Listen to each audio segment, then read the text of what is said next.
It was a freezing, stormy January night in 2026 when Buckingham Palace went into complete lockdown at 2:17 a.m. Blacked-out Range Rovers sped through the gates. Helicopters hovered low. Guards moved silently, collecting every phone, sealing corridors, dimming lights to emergency red. This was no drill. It was real panic. A senior aide, anonymous, later said, "This was red alert. The king saw something in that folder and ordered instant lockdown. Phones gone, no one leaves." Fear was everywhere. King Charles sat in the marble hall, pale and shaken, clutching a thick manila folder so hard the edges creased. Advisors were rushed in from their homes, phones taken at the door. One sentence only. "This is about the line of succession." Silence. Then Charles whispered, "He knows things he shouldn't know." The name? Louis. The folder, delivered by a former MI5-linked operative, contained psychological reports, night terror transcripts, and the chilling line in red, "Existential threat to monarchical continuity." Camilla tried to enter. Charles stopped her. "This is not for you. It stays within the circle." She was locked out for nearly an hour, unprecedented. Outside, whispers spread. A footman, "It's about Louis, something very bad." Another claimed Louis was quietly moved from Kensington in an unmarked car under family visit cover. What could terrify the king enough to shut down the palace over a 7-year-old boy?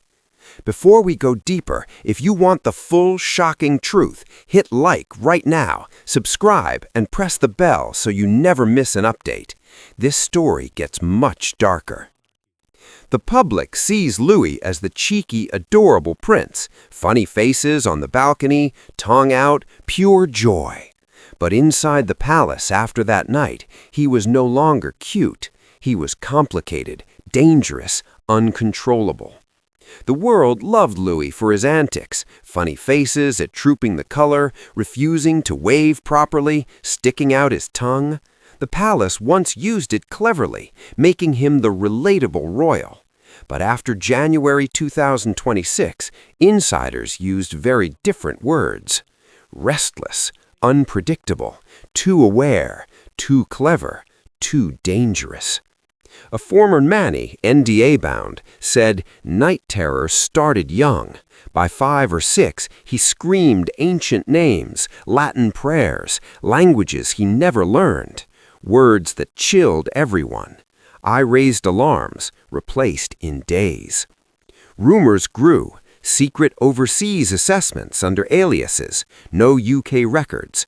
Palace denied it as malicious speculation. Staff knew better. William and Kate divided. Kate, too much pressure, take him out of the spotlight. William, duty first, keep him visible. Louis grew eerily perceptive, mimicking adult tones perfectly, watching people like he studied them. One moment, he asked Kate calmly, "Mommy, what happens if I say no to the crown?" Not a joke, a serious question that froze her.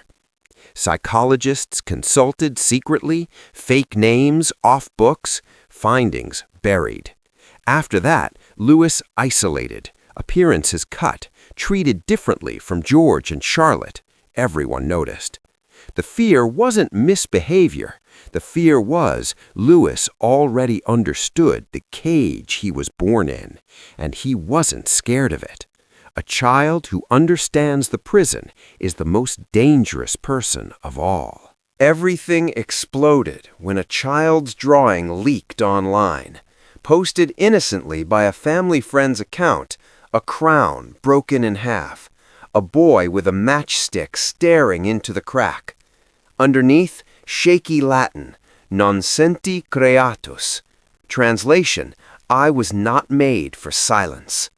Online for just 6 minutes, Palace legal team issued takedowns everywhere. Screenshots spread like fire. They didn't laugh it off. They treated it as a security breach. Internal investigation launched. Trusted Kensington staff member dismissed immediately. No goodbye. After that, Louis stopped speaking to almost everyone, tutors, staff. Only notes to George and Charlotte, shredded after reading. George withdrew. He's always watching, even smiling he's thinking something else. No fear of violence, just a mind too advanced. King Charles authorized Operation Lamb, remove Louis from the household, relocate to a discreet Swiss Alps wellness institute, false name, hand-picked staff, no phones, no unsupervised contact, even with parents. Public frame, calm and structure away from pressure. Real goal, silence the boy before the world hears him. Kate, furious, shouting, "They're sacrificing my son for optics. I won't allow it." Ignored. After Operation Lamb, Louis vanished. 3 weeks, no sightings, no school, no photos. Palace silent, no illness, no holiday excuse. William disappeared too. 12 days, no engagements. Rumors? Did he flee with Louis? Is the air breaking? Leaked audio, Camilla's voice. "He'll forget who he is, that's the point." George and Charlotte formed a silent alliance. Charlotte, sharper, overheard confronting a senior royal. "You're hurting him. You'll regret this."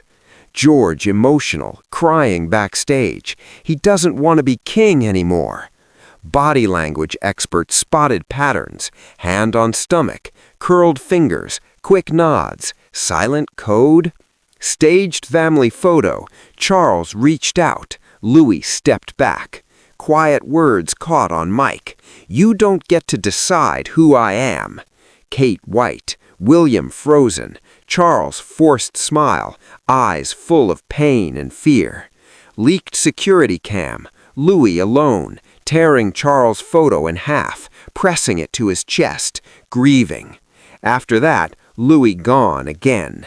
Palace confirmed, quietly, enrollment in remote overseas program. No location, no contact, even parents restricted. The boy who made the world laugh has been erased. Biggest question left? Will the British monarchy survive the child it feared so much? Thanks for watching. Like, comment your thoughts, subscribe for more royal drama.